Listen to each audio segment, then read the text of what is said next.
Hello guys, good morning. Welcome back to my YouTube channel. This is Operation. So mayroon tayong dito gagawin. DE64B. Kaparehas lang to ng DE64W ng mga chassis. So ang ano nito, magpapalit tayo ng lower control arm, assembly, stub link, o bar link, at saka bar bushing dahil punit na siya. Yun yung ano natin, papalitan. Malagutok kasi ito guys. So yun yung papalitan natin. Bar link tsaka bar bushing. Saka suspension na lower arm. So kikita ninyo punit to. Yun, punit. Tapos dito yung ano niya. Wala na. Sira na rin.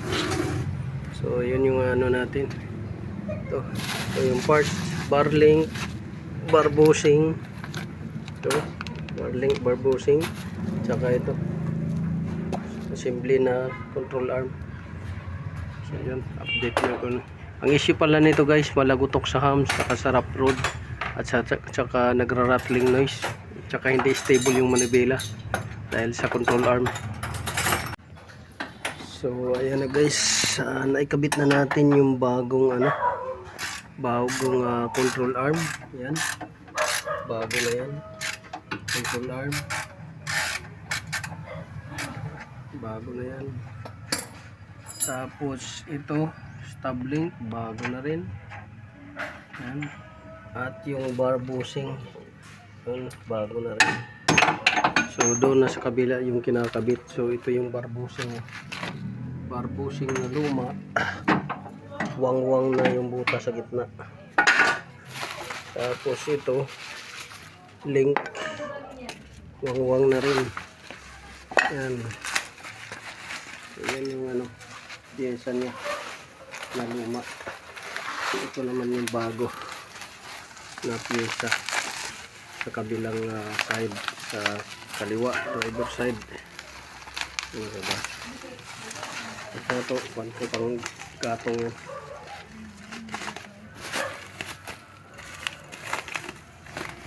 Ayan.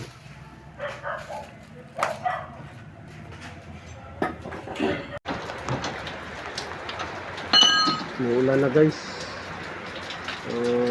Tapos na rin yung kabila. Nakabit na lahat ng mga piyesa. Ayan. Bago na yung link. Ayan. Bago na rin yung cross, yung lower control arm. Ito, control arm, link, tsaka yung bushing, bar bushing, bago na. So lapit na tayo matapos. So share ko lang sa inyo itong natin. Ito yung bar bushing nya. Yan, bar bushing. So minodify na lang nila. Ayan, hindi pinalitan ng bago, modification. So ito naman crack na. Yan, sira na. So may bangga pa yung ilalim. Ayan, may bangga. Yung lower control arm ini. Ito, lower control arm, bar bushing, bar link. So yan yung pinalitan dahil malagutok, maingay, at yung manibela malikot.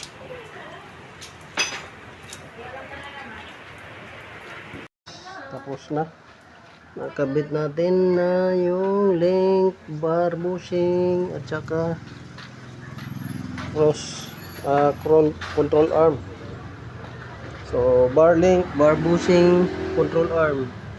So bago na yung control arm, bar link, bar bushing.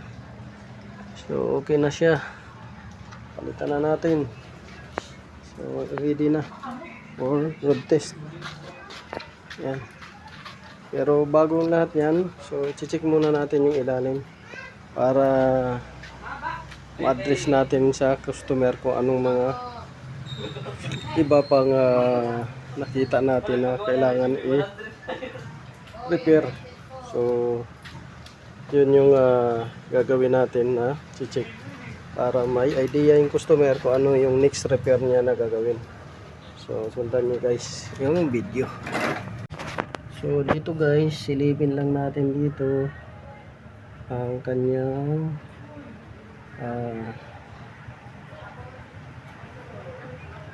trail arm bushing. So yung trail arm bushing doon banda may crack na, pati yung dito may crack din. Dito sa likod may crack yung isa, yung sa baba na yan may crack, saka doon. So yun yung ano natin sa customer na may crack yung trail arm bushing niya. Tapos dito dahil may bangga tayong napansin, so dito yan may leaking yung drain plug nya, may leaking. So i-check natin yung engine oil nya, dahil yung engine oil nya baka maya bumaba na. So may leaking yung drain plug nya. So check natin dito kasi may bangga siya sa ilalim. Tapos check natin dito kung may mga leak pa. Tapos sa gasolina niya sa tangke. Yan. Tapos ito transmission. So sumayad to guys sa bato. Mayupi yung oil pan niya. Laki ng pagkayupi.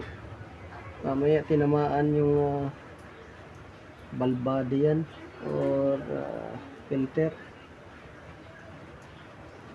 So i-address natin na may yupi yung oil pan niya. Yan, laki ng yupi. Malaki yung yupi yung oil pan sa transmission. May leaking sa drain plug. Saka yung bushing doon sa likod. Yan. So dito guys, tingnan din natin kung may issue din dito.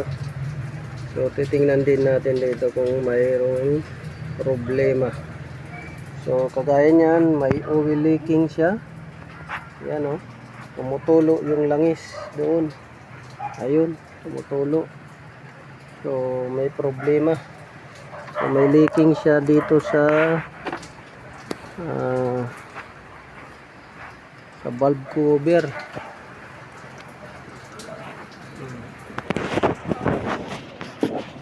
Leaking siya.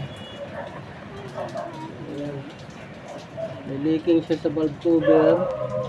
Malamang to pati spark plug to papalitan.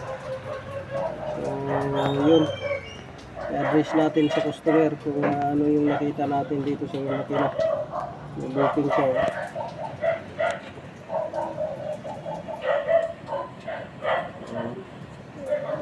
So sa valve cover ang leaking. Ayan, papalit tayo guys ng sensor dahil may check engine to, oxygen sensor. So ayan yung papalitan natin. Dalawa yan guys, upstream at saka lower. So ito yung lumabas guys sa ating scanner, itong upstream. So ito guys, napalitan na natin yung isang sensor doon, oxygen sensor. Bago na yung oxygen sensor na yan dahil yan yung nag-DTC. So yan, bang to sensor to. Yan, bang to sensor to. Yung oxygen sensor na yan. Ang problema, lumipat yung sakit niya dito naman sa bank 1 sensor 1 circuit low. So dapat pala sabay na lang yung pinalitan natin. Ang problema doon lang kasi yung tinuturo, pinalitan natin, ito naman yung tinuro.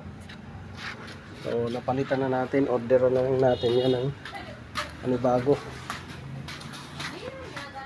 Tapos dito naman ay chinik natin yung oil, low level na.